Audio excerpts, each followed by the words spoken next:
Azam alikuwa anaondoka na alama 6 ndani ya ligi kuu ya NBC msimu huu. Kwa sisi tuna pande zote mbili.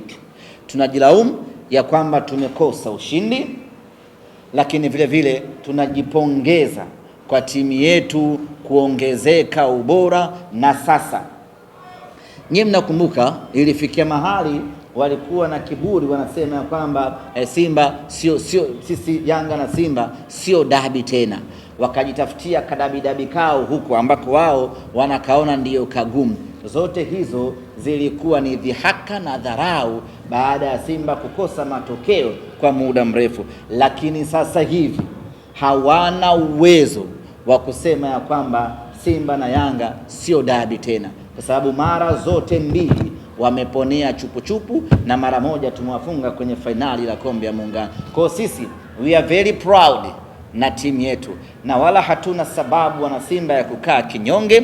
Kazi kubwa ya kufanya mageuzi ya timu yetu imefanyika. Kazi kubwa ya kuiboresha timu yetu imefanyika. Kazi kubwa ya kuirejesha timu yetu kwenye ushindani na kurejesha heshima ya dabi imefanyika, na leo tunakwenda kwenye dabi tukiwa kifua mbele. Ligi kuu ya NBC tumemalizana, tunasubiriana kwenye kombe la shirikisho la CRDB. Hizo ndio mechi zetu ambazo hazinaga sare. Amen. Unatukia kwa nini wenyeji huu mchezo amewakaribisha Yanga hapa kwa uwanja wa Konde kitu na kimchezo kanuni kama wako. Hapa ndio umeingia kwa katoka kwa kazi nyumbani jirani. Dressing room ilikuwepo na bana jibu hilo. Ndio sana wewe.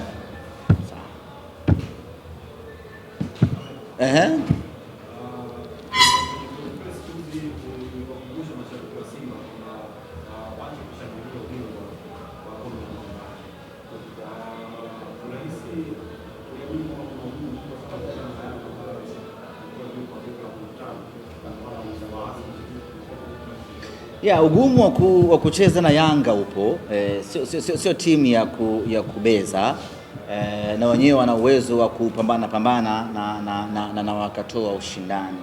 Kwa hiyo unapokwenda kucheza nao lazima ujiandae vizuri, na of course sisi tulijiandaa vizuri kuja kucheza. Yaani kwenye upande wa maandalizi, ndugu zanguni waandishi wa habari, kwenye upande wa maandalizi mechi hii maandalizi yamefanyika kwa 100%. Yaani kwenye ile perfection kabisa maandalizi yalifanyika. Ni basi tu imetokea wakati mwingine sio riski, lakini kusema ukweli maandalizi makubwa yamefanyika, na sisi tunaamini tunayo timu ya kucheza na kushinda mbele ya Yanga, kwa sababu hilo limeonekana kwenye mechi zote 3 ambazo tumecheza ndani ya msimu huu. Raundi ya kwanza kombe la Muungano na raundi ya pili ni yeye ndiye ambaye anaponea chupu. Kwa sisi we are very proud ya kwamba sasa mnyama amerejea kwenye heshima yake ya Kariakoo Derby. Amen. Mwanzo kusema uwanja kuna kejeli za kuingia mchezo. Unadhani kwa nini ilikuwa inafanyika vile? Wapinzani wetu hawakuwa tayari kuja kucheza Meja Jenerali Samuel, na wakatumia nguvu kubwa. Hii mnayoiona wana rekodi sehemu kuna matope alafu wanakuja wana publish. Hii ni sehemu ya nje tu, lakini ndani wamefanya juhudi kubwa mno za kutaka kuaghirisha mechi hii isichezwe Meja Jenerali Samuel, lakini mamlaka zikasimama thabiti na hatimaye mechi imechezwa.